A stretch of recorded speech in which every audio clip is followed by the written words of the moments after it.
আসসালামু আলাইকুম। সবাই কেমন আছেন? আশা করি আলহামদুলিল্লাহ সবাই ভালো আছেন।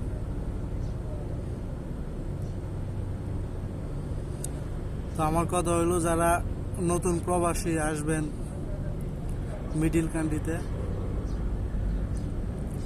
যেরকম সৌদি আরব, বিশেষ করে সৌদি আরব বেশি আসতেছে মানুষ। তো সৌদি আরবে এখন একটা সমস্যা কি, 100% আমাদের মনে করেন যে 80% সাপ্লাই কোম্পানি, আর 20% যদি হয় মনে হয় হয়তো কোম্পানি হইতে পারে। তো 100% মধ্যে 80 জন মানুষই মনে করেন যে বিপদে আছে সৌদি আরবে বর্তমানে, অবৈধ। এরপরে মনে করেন সাপ্লাই কোম্পানিতে আসলে বেতন তো দেয়ই না, আরও বিভিন্ন ধরনের সমস্যা, আকামা দেয় না, কাজ দেয় না, বিভিন্ন ধরনের সমস্যা। তো প্রবাসে যারা আসবেন, নতুন যারা আসবেন, তাদের উদ্দেশ্য এই ভিডিওটা। তো বুঝে শুনে আসবেন,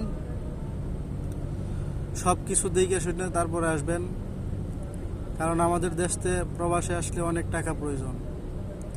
আমাদের দেশের পাশে ইন্ডিয়া। আমি 2017 সালে আসছি। তখন আমি ওদেরকে জিজ্ঞেস করছি, তোমরা আসছো কত লক্ষ টাকা লাগছে? তারা বলে 1,20,000 টাকা।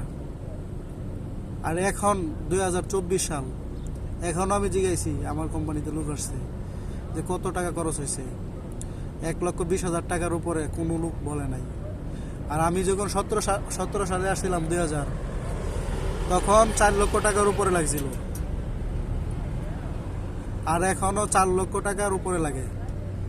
5 লক্ষ টাকা, 6 লক্ষ টাকা পড়ে যায়। তো এত টাকা খরচ করে আপনারা আসবেন, একটু ভাইবা চিন্তা করে তারপরে আসেন।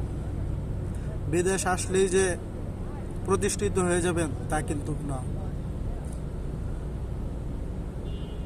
তো বুঝে শুনে আসেন, কাগজপাতি সব কিছু ঠিকঠাক করে আসেন।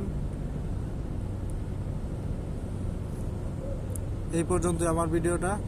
যদি ভালো লাগে লাইক, কমেন্ট, শেয়ার করবেন। ওকে, আসসালামু আলাইকুম।